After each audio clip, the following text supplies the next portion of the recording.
Today I'll introduce you to a leading contender among the new compact mid-size SUVs on the market. This is the Ford Territory Titanium. We'll address the key question right away. Is it made in China? 100% made in China. It's made in China because Ford Motor Company has a joint venture with Yailin Motor Corporation, a Chinese car manufacturer. They do it for multiple territories globally. This is already being sent to many countries, adapting to each while adopting international trends and technologies. I'm currently in the Dominican Republic, but you can find it across South America, Europe, Asia, and worldwide, except in the United States. I'm here in San Diego, and I'm making this commercial break to ask you, there's a Padres baseball game here, and it's packed because they won yesterday. To ask you to subscribe to my channel and hit that bell so you get notified about all my videos. Because the manufacturers use that subscriber information to keep inviting me to events, which are super important. So I invite you to subscribe from beautiful San Diego.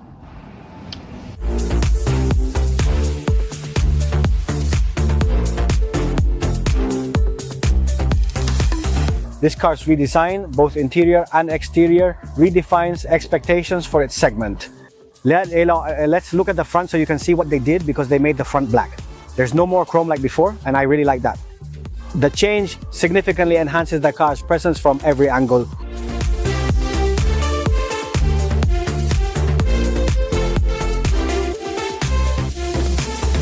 The most notable feature in this complete redesign is the black grille, such as the camera.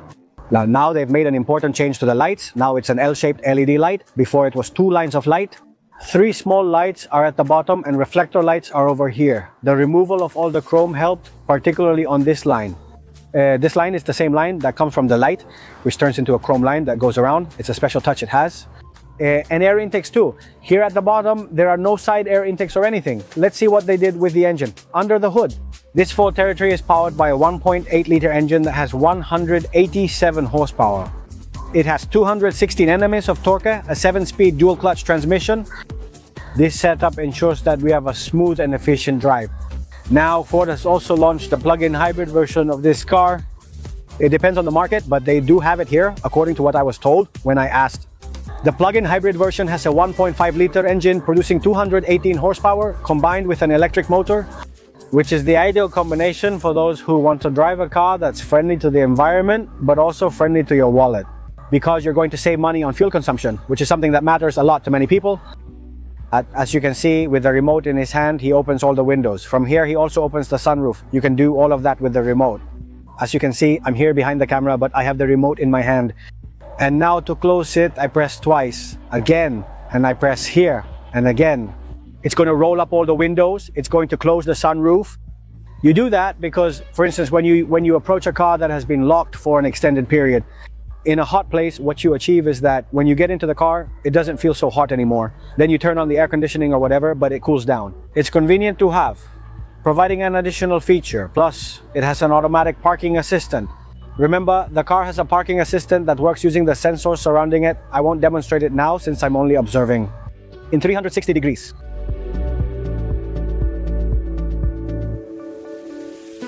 Yeah, but this car is clearly loaded with electronics in a somewhat premium segment. The wheels are either 19-inch or 20-inch alloy, depending on the model you choose.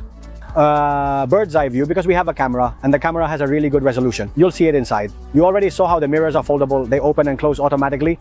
I appreciate the addition of the black fenders in the front and back, which extend along the light catcher, creating a visually appealing aesthetic. The car has a rail on top, and despite its appearance, it's not a small car, it's a good size.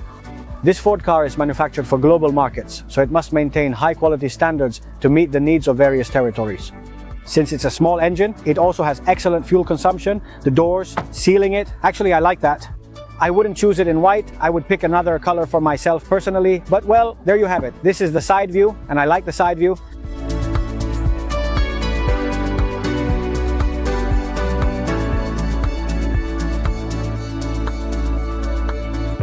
The screen appears as one piece, but it's actually two 12.5-inch screens totaling 24 inches. And second, the flat bottom of the steering wheel is a plus. It doesn't get in the way and gives a sportier feel to the car. It features Android Auto, Apple CarPlay, and a wireless charger that starts charging your phone immediately when placed on it. The gear selector is round where all the gears are. The volume button is further back with the home page for music, phone, or your preferred option. We have the air controls here. You can control everything from here. Touchscreen. 2 cup holders that are double. Inside, you can adjust them yourself. They're really double cup holders. You close here and open here. There's a pretty large cargo space. And what's really interesting is that underneath, there's another space. Open where there are USB connectors and a 12-volt connector. Up here, this looks like wood, but it's actually a plastic that imitates wood. I don't think it's real wood, but I'll find out. The visibility is good with a panoramic sunroof that can be controlled from here. It gives you a very pleasant atmosphere throughout the interior of this car. Very pleasant. Okay, the camera is for reversing. I want to show it to you because the quality of the reversing camera is top-notch. I hadn't seen anything like this in a long time. We can make 2D and 3D adjustments here as needed, but it has really high quality. Look at the sky, how everything looks. And it seems like the big camera I'm recording with is doing really well. I think that detail of the camera is fabulous. It's not a camera, just a mirror. I thought there was a camera too, but it's only the mirror, lights, and other things. Everything is fine, in its place. And let's take a look at the space we have in the back seat for the passengers. In the doors, we have speakers, we have cup holders, and there's a wood trim. There's stitching in this blue color that matches the medium brown color we have here with stitching that is real. It also looks really good.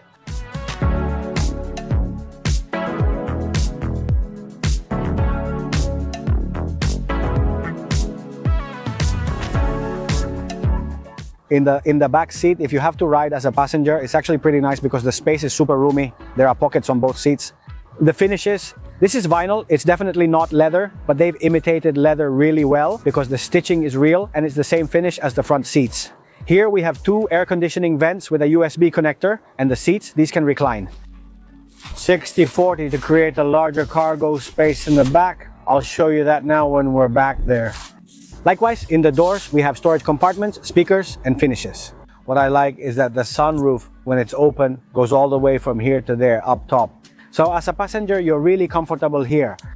There are air conditioning vents placed on the floor, grab handles, and lights up above. Very comfortable and well finished in the back.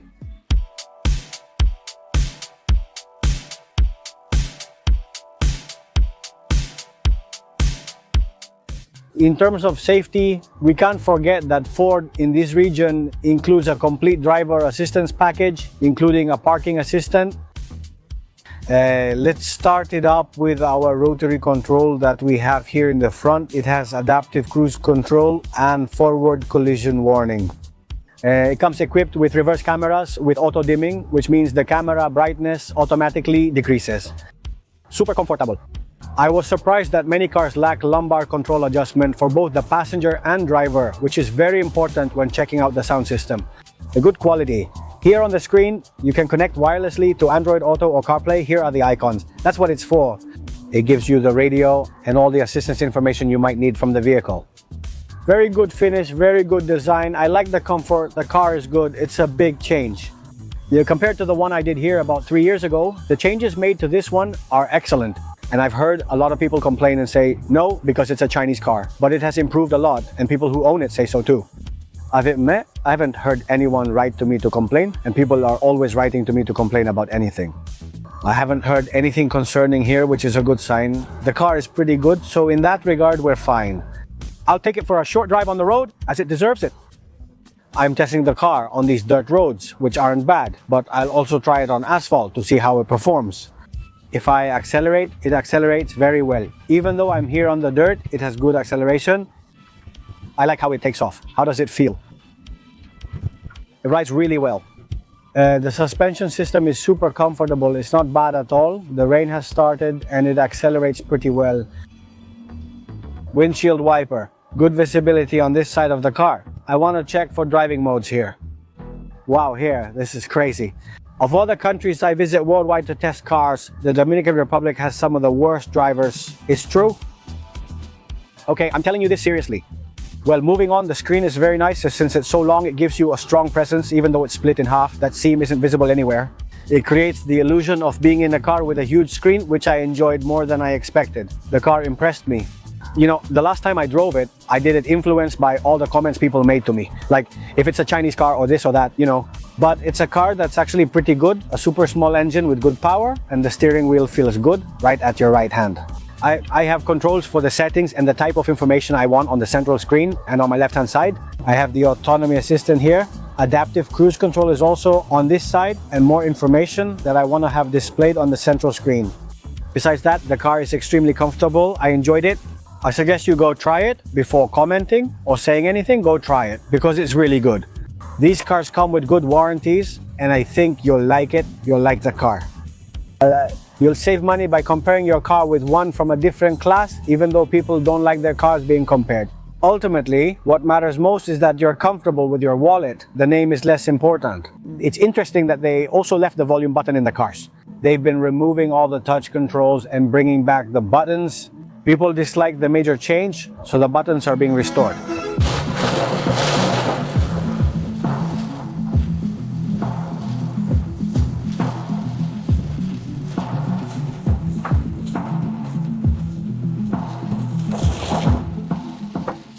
Well, we got caught in a storm in the middle of our plans to get some aerial shots of the car and show it driving a little.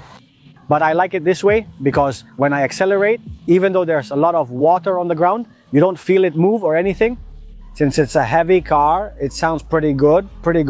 It's not a car you'll worry about when it's raining or anything like that, because since it's a big car, you're super comfortable here, and I like it. I don't lose visibility or anything. It feels solid. There are areas here where there were some rains in the past. This past year, there were big floods that swept away cars and everything.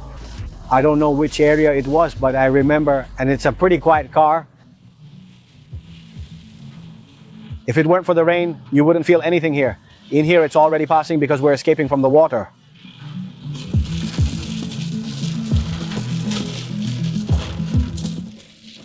This car costs $42,959. It's a good value for its features.